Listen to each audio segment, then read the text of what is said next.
It's a long-standing narrative in Major League Baseball that successful teams have good managers in place to create a winning culture and make correct decisions on substitutions and relievers.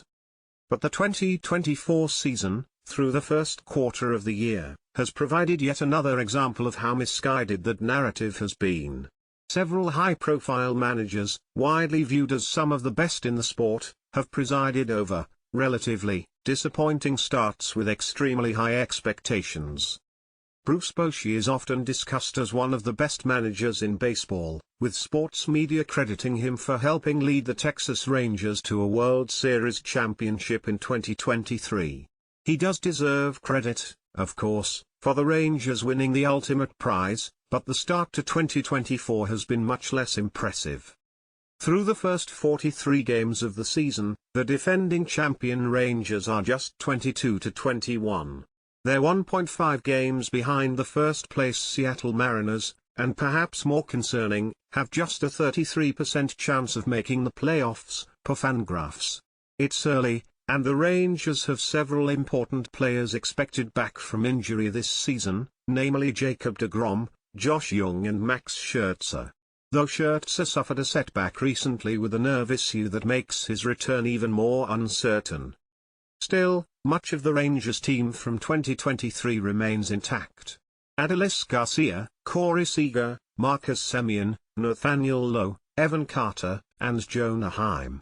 John Gray, Nate Eovaldi, Dane Dunning, Jose Leclerc and Andrew Heaney are all key pitchers that stayed in Arlington. And of course, the Rangers started the year with Wyatt Langford, viewed as one of the top 2 or 3 prospects in the sport. Yet they're 22-21, in second place, and underdogs to make the playoffs.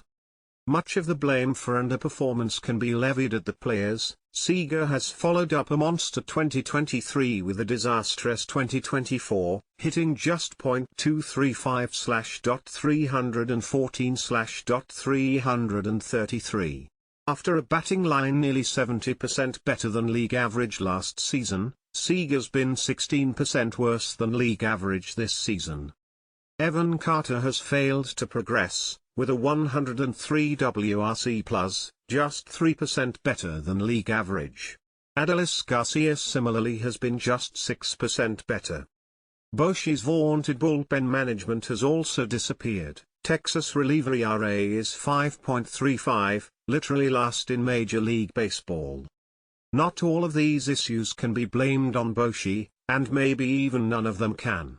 But that's the point. If it's not his fault the Rangers are struggling due to player underperformance, poor relief pitching, and notable injuries, how can he receive the praise when those same players succeeded the year before? Maybe, just maybe, what happens on the field isn't dictated as much by managers as most old-school sports media commentators would like to believe. The Chicago Cubs made waves this offseason by poaching manager Craig Counsell from the Milwaukee Brewers for a staggering $8 million per year.